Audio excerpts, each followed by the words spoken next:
Gustavo, eu sou daqui da região de São João da Lagoa.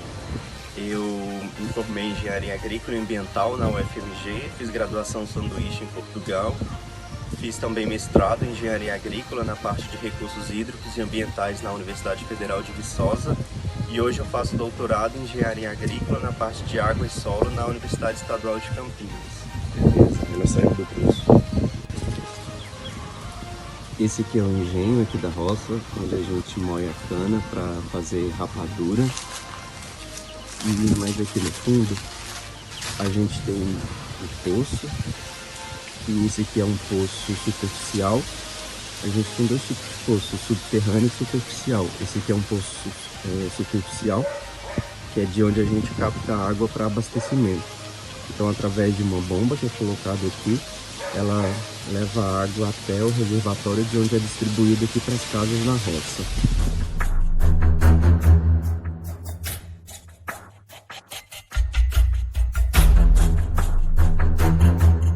Galera, tudo bem? Então, vocês viram aí uma história bacana, né, de alguém que veio de um lugar difícil, que conseguiu se qualificar aí, que também tem o poço para mostrar a possibilidade de como que a ideia de poço, né, ela também pode ser positiva e pode lembrar a vida. E é exatamente sobre a vida, sobre essa discussão sobre a vida, que o filme vai acabar trabalhando com essa perspectiva. O filme O Poço, que é um filme de 2019, é um filme espanhol, né, então ele tem características ali de produção espanhola, isso é bem legal, que é a comunicação streaming, que é da Netflix, que é uma das empresas de maior destaque do período, né, da própria da atualidade, né, acho que junto ali com o próprio YouTube, que já estão inclusive no nosso controle digital, essas empresas elas acabaram se destacando muito, né, e aí a Netflix está dentro desse grupo de grandes empresas que consegue potencializar alguns filmes que ganham destaque em algumas regiões, nesse caso de produção espanhola, que faz do Poço ter algumas peculiaridades que a gente vai discutir daqui a pouco, né, um pouco mais, beleza? Beleza, galera? Então vamos lá. Ó, a história do filme, né, ela vai se basear quase como se fosse uma espécie de prisão, né? Dá até para lembrar bastante do Michel Foucault lá, e a gente vai discutir daqui a pouco, com o sistema de panótipo. E aí, nessa prisão, né, o personagem principal, que é o Goreng, ele acaba querendo ir até a prisão para ele conseguir ali ter uma espécie de novo relacionamento e para sair também dos problemas que ele tinha no mundo cotidiano, né? Então ele é quase como um voluntário de prisão. E aí é chamado Poço exatamente porque tem estágios, né? 147 estágios, que estão todos ali na vertical, onde as pessoas elas são colocadas nesses estágios e a cada 30 dias elas mudam de lugar, né? E aí existe um vão, né, que é a característica do poço, e essas pessoas ficam lá, e aí nesse vão desce, né, tem uma elevação, né, e aí desce as comidas, né, os alimentos, e aí as pessoas se alimentam na parte 1, e aí os restos de alimentos, ou que sobrar, fica para as pessoas da parte 2, da parte 3, da parte 4, até a 147, e assim sucessivamente. E aí nessa ideia dos alimentos que vão descendo, as pessoas devem se alimentar, né, mas os alimentos dariam para todas as pessoas se alimentarem. Só que acaba que, como vai descendo, as pessoas se alimentam, e aí quando vai chegando ali, né, no próprio 47, ali, que é o primeiro contato deles do 47 para o 48, quando chega nesse estágio 48, tem 47 pessoas acima, já vem restos de comida, que você ainda consegue comer alguns restos, mas aí as pessoas cospem em cima, né, então fazem xixi em cima, então tem todo aquele processo que acaba discutindo bastante questões associadas à condição humana. E uma coisa que virou meme, e por isso é o título dessa primeira parte, né, vamos chamar de capítulo 1 aí, né, a primeira parte aí, e virou meme, é óbvio, né, o Trimagazi, que é um outro personagem, né, que é o companheiro de cela do Goreng, e é um personagem que acabou também ganhando destaque por ele explicar, né, os problemas que tem no próprio poço, e explicando, e tentando explicar as perguntas que são sempre provocadas pelo personagem principal. Trimagazi falou, é óbvio, ele responde é óbvio o tempo inteiro, e como ele responde é óbvio o tempo inteiro, isso tem um significado, né? E um significado muito pesado em relação a esse é óbvio, né? Por isso que eu quero discutir essa questão. Qual é o significado? Assim? Existe, claro, no Poço, uma crítica ao capitalismo, isso é muito claro, uma crítica ao capitalismo, aos grupos sociais, né, dos privilegiados, né? Também dá para a gente lembrar do Milton Santos, né? A sociedade daqueles que não comem, e daqueles que comem, mas não dormem, com medo da revolução dos que não comem, né? E daqui a pouco a gente discute o Milton Santos, mas essa ideia do é óbvio, ela representa, ela é um símbolo muito claro, e não só um meme, de uma crítica à modernidade, né? A modernidade que vem se construindo principalmente a partir do século XVII.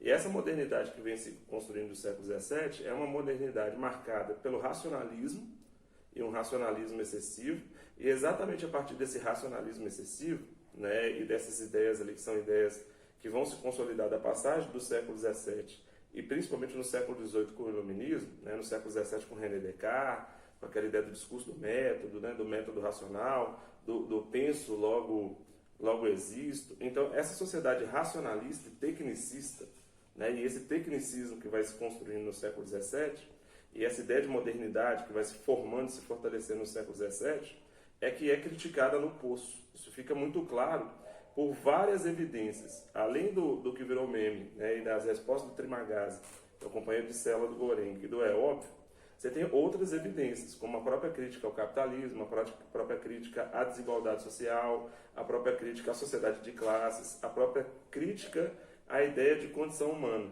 Aí só para dar um exemplo do século XVII, de como que isso é importante, essa ideia do racionalismo do século XVII da condição humana, não é óbvio, e nessa sociedade tecnicista que vem se formando, é exatamente no século XVII que você tem um grande embate da filosofia aí, né, que é um embate associado a essa ideia de condição humana, onde se destaca Thomas Hobbes. E aí Thomas Hobbes vai dizer que o homem é o lobo do homem. E como o homem é o lobo do homem, o homem, quando é colocado no homem no seu estágio natural, ele é ruim. O próprio Trimagazzi é um personagem bem robiniano, porque ele é alguém que quando é colocado sob risco, né, ele acaba, ao ser colocado sob risco, ele acaba tendo vontades, né, de se autodefender, de defender a sua vida, independente das outras questões. Então, essa perspectiva robiniana de que o homem é ruim, né, de que o homem é o lobo do homem, o homem é ruim por natureza, a maldade, né, do homem, ela é por natureza, a natureza humana ela é instigada no filme O Poço. Uma das coisas mais legais do filme O Poço é exatamente instigar essa condição humana, e essa condição humana ruim, principalmente no personagem Trimagazzi, mas em outros também, que quando são colocados no estágio de fome, né, ou no estágio em que eles têm uma condição fragilizada, eles optam por matar ou mesmo por comer outra pessoa. Por isso que esse filme que é terrorista não, desculpa, esse filme que é um filme de terror, mas ao mesmo tempo é um filme ali, né, um certo drama, é um filme de terror um pouco diferente, porque apesar de ter uma característica um pouco mais de terror, o filme ele acaba mostrando e deixando a gente pensando o tempo inteiro. E nessa ideia de pensar o tempo inteiro é que eu vou destacar outros intelectuais do século XVII que dá para dialogar com o filme. Além do próprio René Descartes, desse racionalismo excessivo, esse tecnicismo excessivo, que faz com que as pessoas também se mecanizem, né? Faz com que as pessoas se desumanizem. Então, essa ideia da desumanização do ser humano, que quer construir presídios, que às vezes quer construir clínicas, né? E que é muito criticado pelo Michel Foucault, ela é criticada também por outros intelectuais, e agora a gente vai para o diálogo com outros intelectuais, beleza? Mas fique esperto, porque o É Óbvio é uma crítica à modernidade, ao tecnicismo, ao racionalismo excessivo e também ao capitalismo que vem se formando, e é óbvio, né, que essa crítica fica muito presente no Poço, beleza? Vamos para outra parte. Beleza, galera? Então, uma outra questão bem legal que o filme coloca, além do É Óbvio, que existem três tipos de pessoas, né? Existem as pessoas que estão na parte de cima, né? Que são as pessoas privilegiadas. Existem as pessoas que estão lá no 147, estão na parte de baixo.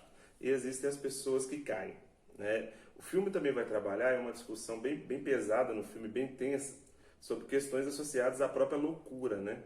Exatamente por essa condição de fome, essa condição de a cada 30 dias você ser punido, ou existir uma espécie de sorteio que você muda de lugar, as pessoas acabam ou suicidando, né, ou vão para o suicídio, ou se tornam pessoas loucas. E aí, nessa ideia da loucura, ou nessa ideia de pressuposto de loucura, também muito característico do século XVII, Erasmo de Roterdã, na obra O Elogio da Loucura, que ele já criticava também simonias, indulgências, a corrupção da sociedade e as perversidades da própria sociedade. Thomas Hobbes falava desse problema da condição humana. O filme trabalha com alguns símbolos também bem interessantes.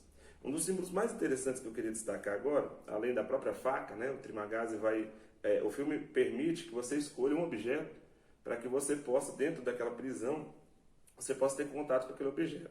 O personagem Trimagazzi, que é alguém mais experiente já na prisão, ele escolhe uma faca, né? E aí essa faca por motivos óbvios. Um é para ele assassinar outras pessoas, mesmo se necessário for, né? E aí ele escolhe a faca, mesmo que aquela pessoa seja seu companheiro de cela. É óbvio que ele vai ter uma ideia de sobrevivência e pode até arrancar pedaços da pessoa, e nisso o filme é bem pesado, pode arrancar pedaços da pessoa para se alimentar e vai arrancar pedaços do próprio Goreng para se alimentar. Então a faca é um mecanismo de defesa e um mecanismo de ataque. E o outro, que é um símbolo bem interessante além da faca, e aí o filme mostra essa ideia da violência, né, de como que a sociedade capitalista e racionalista, quando ela te exclui, né, e aí ela te exclui te colocando em presídios, você pode ficar doido ou pode ficar muito agressivo, muito mais violento, beleza, aí com a faca. Além dessa violência com a faca, uma outra questão que é bem legal no filme é que o filme trabalha muito, né, e aqui em casa vocês vão ver aqui, vou até pegar aqui para vocês darem uma olhada, vai ficar ruimzinho aí na produção de Betina, mas o filme trabalha demais, né, com Don Quixote. Vocês vão ver aí, né, minha esposa tem 2 doutorados, esse aqui foi até um presente da Silvana, professora de redação do HGC, que foi orientada da minha esposa, que é um presente bem legal, que ela comprou lá quando ela foi viajar para Portugal, que é sobre Don Quixote, de Miguel de Cervantes. Então o filme tem, até por ser um filme espanhol, e aí volta no século XVII de novo, de 16 para 17, tem claramente uma crítica à modernidade, não só por causa do óbvio, mas também porque o personagem Goreng, ele opta por ler Don Quixote. E acho que todos sabem, né? Se não sabe, Don Quixote é uma obra do século XVII, um clássico do século XVII, quando a Espanha vivia o período que era chamado de Era de Ouro Espanhola, né? O período ali que a Espanha é um dos países mais fortes da Europa, mas apesar de parecer ser um dos países mais fortes da Europa, os espanhóis também viviam vários problemas ali. E aí o próprio Miguel de Cervantes, né, que perdeu uma mão lutando contra os turcos lá na Batalha de Lepanto, que eu cheguei até a estudar aqui, ó, nesse livro aqui que foi publicado pela minha esposa, que tem um capítulo que é meu. O meu capítulo fala exatamente da chamada Mão de Lepanto, que é quando Miguel de Cervantes, né, ele, não sei se vai dar para vocês enxergarem, mas é quando Miguel de Cervantes ele vai, nessa Mão de Lepanto, ele vai perder a mão numa batalha lutando pela Igreja Católica contra os turcos, chamada Batalha de Lepanto. E nesse clima da Batalha de Lepanto, de uma rivalidade muito grande da Espanha para a Inglaterra, é que é criado o personagem, né, o próprio Don Quixote, que vive um período, que é um período que está se modernizando, que tem racionalismo, que já tem tecnicismo, que está se preparando para as ideias iluministas, mas ao mesmo tempo ele tem uma saudade muito grande, né, ou ele gostaria de ser um nobre, por isso a ideia de Dom, que vai dar a perspectiva do Machado de Assis também de Dom Casmurro. É alguém que queria ter os privilégios, que queria ser da elite e que não consegue ter esses privilégios, não consegue ser dessa elite, né? Algumas pessoas falam até que seria autobiográfico, o próprio Miguel de Cervantes também, ele tinha interesse em ter vínculos com a Igreja Católica, de participar da sociedade, né, que é chamada de sociedade de abastados, uma sociedade de luxo, né, que é discutida essa ideia da sociedade de corte, né, bastante discutida pelo Norbert Elias, que é outro grande intelectual que trabalha com essa questão desse século XVII tão tenso, né, porque está ali crise já da Idade Média que já se aprofundou e inícios de ideias modernas, e o Cervantes cria o seu personagem mais clássico, que é o Dom Quixote, que é alguém que tem vontade, né, de ser cavaleiro, né, de ter privilégios, de ser da nobreza, mas nunca consegue, né, executar esse seu privilégio. O próprio o Goreng, o personagem, talvez até já dialogando com essa questão de Don Quixote, ele tem esse caráter quixotesco, né? Ele gostaria que tivesse distribuição, talvez ali numa nova versão, né? Numa versão contemporânea do caráter quixotesco. Ele gostaria de resolver esses problemas sociais. Ele tem uma ilusão, né, de que ele vai conseguir sair do poço, né, e de que ele vai conseguir melhorar. No próprio percurso da narrativa, ele vai buscando mecanismos não só de sua sobrevivência, mas de tentar ajudar uma das mulheres, né, que também desce geralmente junto com as comidas, que é uma personagem interessante também, uma personagem feminina que está em busca da sua filha. Então ele tenta, né, viver bem, mas vai quase que enlouquecendo, vai vendo outras pessoas ao seu redor enlouquecer, e no percurso da narrativa ele não consegue muito que concluir esses seus desejos, né? Então essa ideia também da loucura, mas a loucura muito vinculada às perversidades e aos problemas do próprio capitalismo, da própria modernidade que vem surgindo, que o Cervantes sofria, né, exatamente com esse clima da modernidade e com ter um certo saudosismo das tradições medievais, esse processo de transição, né, que o mundo contemporâneo também vive, de 2019 para 2020, a gente teve inclusive a pandemia de coronavírus para nos ensinar muita coisa, né, que talvez você tinha dinheiro, talvez você tinha tecnologia, talvez você tinha capacidade científica, capacidade racional, e você pegou a doença, né? E aí nós estamos de 2019 para 2020 num ambiente muito parecido com o ambiente do século XVII, muito parecido com aquele ambiente de transição, onde aquela transição da Idade Média, naquele caso, que já vem acontecendo desde o século XI, que é marcante no século XV, mas que vem transitando de uma sociedade de corte para uma sociedade tecnicista, capitalista e burguesa, esse período de transição é muito tenso no século XVII, tão tenso quanto ele é no século XX. Então, esse debate, esse intertexto com Miguel de Cervantes dentro do Poço é espetacular. E esse intertexto com a ideia de loucura, né? Talvez o louco mais querido seja exatamente o Dom Quixote, né? Porque ele está pensando em uma sociedade, mas ele está vivendo em outra. Então, ali você tem uma sociedade que é óbvia, que é uma sociedade cruel, de sistemas carcerários, de capitalismo, e que quando você puder ter luxo, quando você puder comer tudo, você vai comer, versus, né, uma sociedade que o Gorengue queria, que é uma sociedade que talvez as coisas pudessem ser melhor. O Gorengue fica quase como um louco, um iludido, né, pelas perspectivas racionais do personagem, né, do Trimagazzi, que é o personagem que é seu companheiro de cela. E ele fica aprisionado dentro daquelas suas ideias, daquelas suas vontades, mas faz a opção por ler um livro. Essa opção também é legal, né, de ele ler um livro para se distrair e para ter acesso à cultura, mesmo diante de todos aqueles problemas. Por isso o personagem Gorengue é bem interessante e o vínculo dele com o Don Quixote ele é direto, porque entre escolher uma faca para matar alguém ou arrancar um pedaço de alguém para se alimentar, em um livro, uma das coisas mais legais do filme é que ele escolheu um livro. É um livro de um espanhol, talvez o espanhol mais notório da história da literatura espanhola, que é exatamente Miguel de Cervantes. E se fosse para comparar o Gorengue com algum personagem, em termos de loucura, em termos de sofrimento, com esse processo quase que de prisão, ele seria comparado ao próprio personagem Don Quixote. Essa é uma questão bem legal também, que vocês vão ver que quando eu construir a redação, né, eu posso utilizar desses recursos, dependendo de quem eu for utilizar. Se for sobre a condição humana, né, provavelmente eu uso o Hobbes, associado ao personagem, que é o personagem ali do Trimagazzi. Se for sobre essa questão da ilusão e da tentativa de viver um período de uma maneira diferente do que é imposto pelo racionalismo, pelo tecnicismo, talvez dá para me comparar com o próprio personagem aqui, o Gorengue, com o próprio personagem Don Quixote e com a obra de Miguel de Cervantes. Essas são duas possibilidades interessantes aí que você pode encontrar de análise no Poço, beleza? Daqui a pouco a gente vem com outros diálogos aí, porque é um filme bem legal. Então, galera, beleza? Então, um dos parágrafos que eu fiz em relação ao Poço, eu não discuti nenhum dos autores que eu acabei de falar. Eu, na verdade, discuti um que eu acho bem interessante aqui, ó, que é um autor legal aí, a mais atual, né? Eu discuti o Don Quixote, tá vendo aí? Então aí tem o Don Quixote aqui, ó. E discuti utilizando o Milton Santos do lado de cá. Então você tem aqui o Milton Santos, tem a obra aqui de Don Quixote, né, que são duas obras que eu utilizei aqui. Vamos só dar uma olhada aqui para me dar uma lida e comentar com vocês aqui do parágrafo. O parágrafo, inclusive, foi bem legal, por isso que eu estou falando sobre o Poço, teve lá 56 comentários, tá vendo? Aí tá lá, estamos no Poço, observação, eu e Edvígia, minha esposa, não conseguimos ver o filme até o final, Multiviolência, né? O Poço é um filme de suspense e terror espanhol, lançado em 2019, destaque de visualizações na Netflix, né, nos tempos de coronavírus e quarentena, 2020.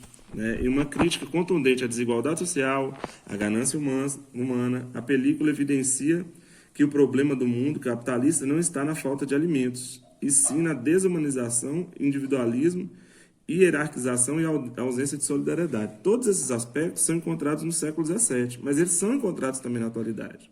Aí eu coloquei em perspectiva similar a do geógrafo Milton Santos. Aí está aqui o livro, inclusive, do Milton Santos também, que é a referência, o Por uma Outra Globalização, onde nessa perspectiva aqui que eu coloquei, que é semelhante à do Milton Santos, ele fala dos limites da racionalidade humana, né?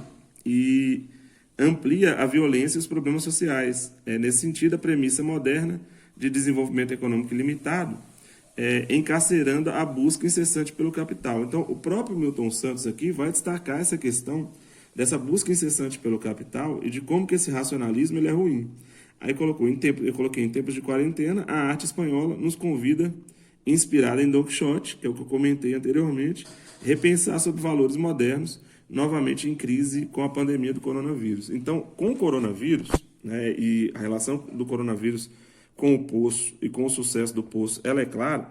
Com o coronavírus, você vai ter aí um período, que é um período também tenso, e que nesse período tenso, como eu disse, as questões vinculadas às tecnologias, às racionalidades, elas são todas colocadas em interrogação, e a condição humana e a ideia de humanização e de solidariedade, ela passa a ser uma máxima muito mais importante de ser pensada, beleza? Eu venho ainda com outro autor para vocês aí, para a gente ver como é que a gente faria a redação na prática. Vamos lá. Eu vai ter uma redação no final aí do canal, aí da programação, né, do vídeo, Vivemos no Poço. Nessa redação eu vou usar o Michel Foucault com Vigiar e Punir e vou usar o Zygmunt Bauman com a ideia de globalização, consequências humanas, beleza? Então, daqui a pouquinho aí, Michel Foucault, Zygmunt Bauman para vocês aí, fiquem espertos e no final uma redação completa para vocês aí no canal, beleza? Valeu, tamo junto. E aí, galera? Papai está se preparando para gravar. Eu estou aqui fazendo testes de luz. Não, tava só até mesmo e o que parecia. Tchau. Aliás, se inscreva lá no meu canal também, tá? Tchau. Ó, dois autores aí que eu utilizei inclusive na redação, que vai estar para vocês aqui no final do canal, e não se esqueça de inscrever aí, que tem muito a ver com a discussão que é passada pelo filme O Poço. Um deles muito importante é o Michel Foucault, né? Então, um filósofo francês do século XX, muito importante, que trabalha exatamente com essa questão associada a presídios, sistema carcerários, loucura, e também cita o próprio Don Quixote nas suas obras. O próprio Michel Foucault cita também o Erasmo de Roterdã e o próprio Thomas Hobbes, que eu falei anteriormente. O Michel Foucault acaba sendo um autor muito importante, principalmente na obra Vigiar e Punir, que ele trabalha com o sistema de panótipo. E uma questão bem legal que é passada pela questão do próprio filme em si, do filme espanhol, né, O Poço, é a questão do presídio, né, do sistema carcerário, onde esse sistema carcerário meio, né, à la Dante Alighieri, no sentido de ter as escalas ali, como se fossem escalas do inferno, né, se descendo, e na parte de baixo as pessoas, né, comendo carne humana, se matando, né, por não chegar aos alimentos. Você tem esse sistema de vigilância. Quem reparou o filme com detalhe, repara que apesar de você parecer ser o observador, você repara que sempre alguém, que é alguém de forma mais indireta, está observando. Então, desde o século XVIII, a filosofia do século XVIII, já se pensava nesse sistema de panóptico, esse sistema de vigilância de alguém que aparentemente é oculto, mas que consegue enxergar todos os processos, né, nesse caso os 147 andares, onde as pessoas que estão em cárcere estão aprisionadas e estão numa situação difícil. Então, essa perspectiva de panótipo do Foucault é muito interessante de ser utilizada num texto, principalmente porque casa com a ideia de você usar o filme. E aí, se você usa o filme e o texto do Foucault, existe uma articulação aí de ideias que pode fazer com que você desenvolva vários temas, né? Então, se o tema for sobre internet, sobre a influência da internet, sobre o sistema de vigilância, sobre o sistema de punição, sobre o sistema disciplinar, né? E a ideia de você querer disciplinar o homem moderno, né? Disciplinar aquele homem que é um homem moderno, que é baseado no capitalismo. Isso é uma proposta do filme, que é uma das propostas, ao meu ver, uma das mais interessantes do filme, por causa dessa estrutura, né? Que você chama o Poço lá, poderia ser o cárcere, poderia ter um outro nome, né? Poderia ser a vigilância, poderia até chamar o filme Vigiar e Punir, né? Que acho que são termos que caberiam para o filme, porque existe um certo autoritarismo, né? Um controle muito grande, né? Desse racionalismo moderno, né? Dessas ideias da razão ali, que, como eu disse, vem brotando do século XVII, que aprisionam as pessoas, né? O próprio Nietzsche também já discutia sobre essa questão desse racionalismo exagerado e como que esse racionalismo exagerado acaba deixando as pessoas numa situação de como se fossem controladas, né? E a ideia de ser controlado está o tempo inteiro sendo em debate nos personagens ou nas personagens do Poço. Acho que o Michel Foucault é alguém que é possível de você usar no seu texto e daqui a pouquinho, no finalzinho, você já vai ver uma redação completa aqui mesmo no canal, no hashtag Entre Parágrafos, sobre essa questão, parágrafo sobre o Michel Foucault, sobre isso, e a redação completa também. Outro autor que poderia ser utilizado, além do Milton Santos que eu citei, que fala sobre globalização, perversidades da globalização, é o Zygmunt Bauman. E apesar de trabalhar com a ideia da liquidez das relações e que as pessoas não têm mais uma humanização, né, que você poderia utilizar isso, né, numa modernidade líquida, para mim o livro mais adequado de você utilizar, do Zygmunt Bauman, é o Globalização, Consequências Humanas. Porque nesse Globalização, Consequências Humanas, ele vai falar desse caráter de desumanização, ele vai falar desse caráter de individualismo, de isolamento, e de uma sociedade onde as pessoas só querem consumir e não são mais cidadãos. Mas, além disso, ele vai usar um termo bem importante, caso você queira articular as discussões do Poço para o Brasil, com um autor estrangeiro, inclusive, que é o termo, eu até fiz uma redação que ganhou esse nome, que é o termo Brasilite, né? Onde ele vai dizer que Brasilite, e aí ele retoma Brasília, a construção de Brasília, é uma característica dos brasileiros de status e de desigualdade social, onde os brasileiros, através da corrupção, através do patrimonialismo, eles acabam querendo construir algo que parece ser muito moderno, como a construção de Brasília, mas que esconde, por exemplo, guetos, esconde problemas, esconde vários problemas que a própria Brasília enfrenta, que são problemas que ampliam a desigualdade social, ampliam a pobreza, ampliam as diferenças, e o próprio Palácio do Planalto é um exemplo disso, né? Enquanto você tem o Palácio do Planalto de um lado, você tem um processo ali dos candangos, das pessoas que perderam suas propriedades na própria construção de Brasília. Então, o próprio centro do Brasil, ele acaba, e o exemplo dele que ele dá é do Oscar Niemeyer, aquela ideia de construção de JK dos 50 anos em 5, o próprio Bauman dá isso como exemplo, ele muito mais separa as pessoas do que aproxima. E aí no Brasil acaba ele chamando isso de brasilite, como se isso fosse uma característica que existe no mundo global, mas que no Brasil ela é ressaltada. Essa brasilite está presente no Poço, né? Apesar do Poço, é lógico que é espanhol, o Poço não está falando especificamente do Brasil, como estaria Tropa de Elite e outras obras, o Poço mostra esse processo de desigualdade e esse processo em que quem está na parte de cima pouco se importa com quem está na parte de baixo, né? E muitos, inclusive, enlouquecem nesse processo de troca ali de lugares e acabam indo ao suicídio. Então essa é uma questão importante, beleza? Então esses dois vão estar presentes na redação, que vocês vão ver daqui a pouquinho.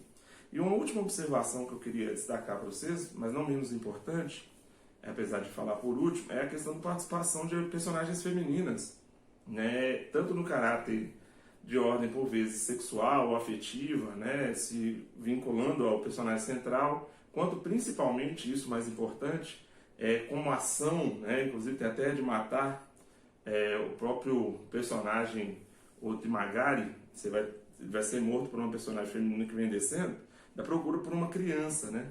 Porque aí fica aquela perspectiva, e o filme é legal também porque ele não define muito seu final, o final não é muito facilmente definido, isso é importante, ele gera reflexão, fica aquela perspectiva da criança como algo que pode ainda ser esperançoso, né? Aquela luta pela criança como algo que pode gerar a solidariedade, né? E essa ideia da solidariedade na luta por uma criança remete ao futuro, com aquela perspectiva de que é possível ainda romper essas amarras do mundo moderno, né? Amarras da ganância, da corrupção, da inveja, do individualismo, né? Que são todas presentes no filme O Poço. Então essa perspectiva também, trabalhada com uma mulher e uma criança, né? É uma perspectiva bem legal, né? Apresentada pelo filme. Então, apesar do filme ter várias críticas, porque, por exemplo, essa perspectiva da criança, ela já existe em outras obras, né? Você vai ver a Lista de Schindler, por exemplo, também aparece essa perspectiva de uma criança ali como uma perspectiva de futuro. Então, nesse caso, o filme não inova tanto, né? Vocês estão vendo que eu fiz o diálogo aqui com a filosofia aqui e com alguns aspectos que não sei se eram tão inovadores.